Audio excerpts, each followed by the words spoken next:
Chẳng đi vô cái mồm mà nhặt lâu Vinh ơi.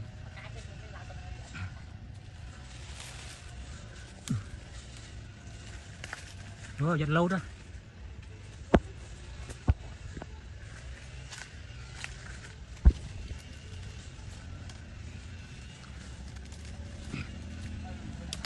Rồi lâu rồi nhặt chạy luôn á.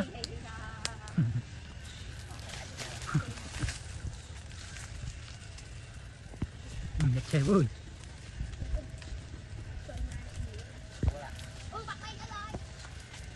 Chạy thôi, chạy không muốn. Ở đây mà cho nó bị cao chạy lắm.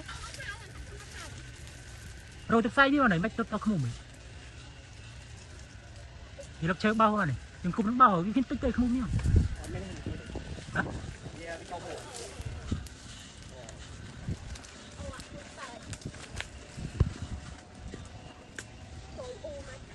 Giờ ăn cũng nước bao từ đây cái mà đây tay không mua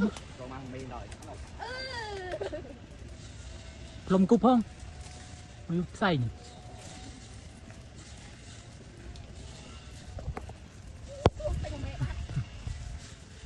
Mẹ đóng ra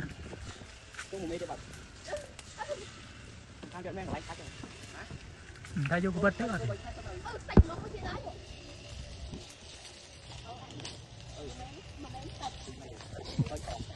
vô không chứng e vẫn tân tích mê vẫn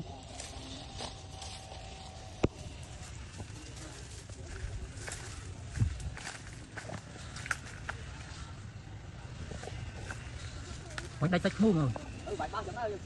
Ủa xanh tăng pin nó không muốn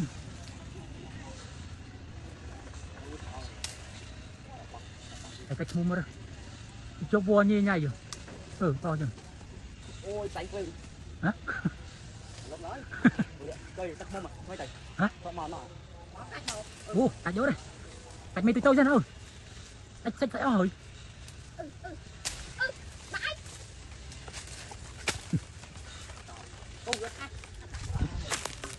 Lẹ lên nói phải.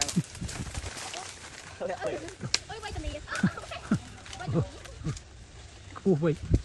Tôi mà tích tôi mà. Ôi mà mày ôi. Vì con mưa một lấy score rồi.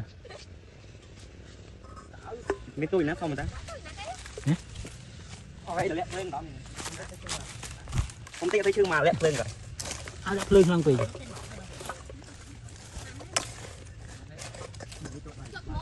Bảy tật ở đây.